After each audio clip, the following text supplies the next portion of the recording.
So here's the story, right?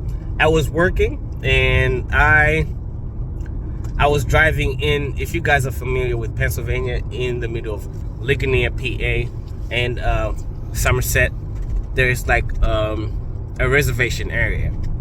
So there's a lot of wildlife there. There's people that live there, a couple of houses, but nothing really. So I got stuck in there and there's no service. I'm starting to think about it. I'm like, shit. I actually been thinking about it before, saying, what if this happens? And it happened.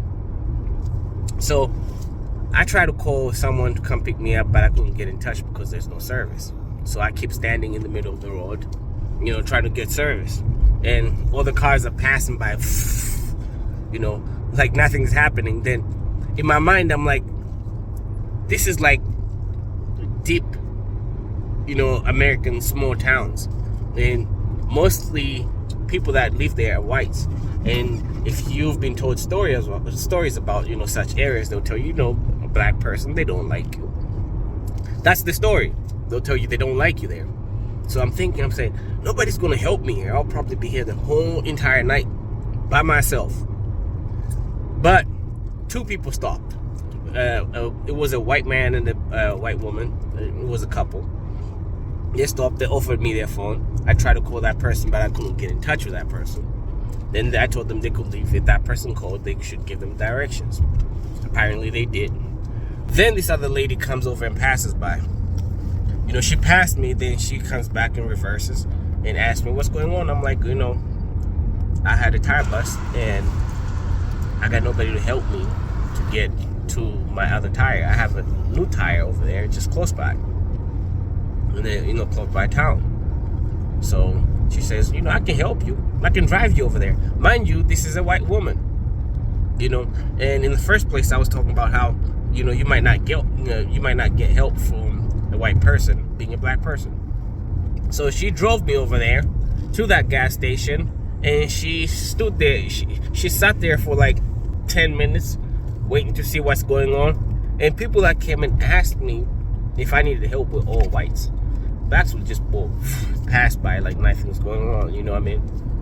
But long story short, not every single person is bad.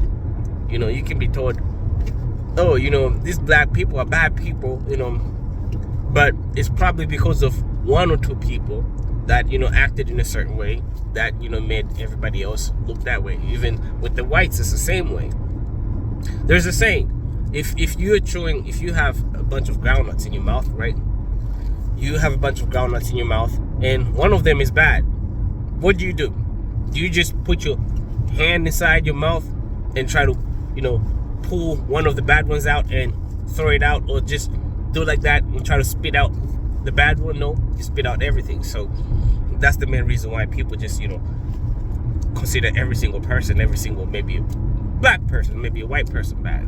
But there's good and bad people. This apparently the same day I took Uber, it was an African man that came and picked me up. So if you're African, you can tell who's African and who's not. You can tell. So I greet him. I say, "How you doing, sir?" So he just goes, I try to say something else. I'm like, he probably doesn't want to talk, or he's having a bad day. Maybe not. So I forgot my wallet. I'm like, excuse me, sir, I forgot my wallet. Can I just hop out real quick and grab my wallet? He looks upset. Like he just doesn't want to speak to you. I'm like, oh my God. So if this was a white person and the black person, it was happening to the black person, the results would have probably been like, oh, she's racist, or he's racist. But long story short, there's always good and bad people everywhere.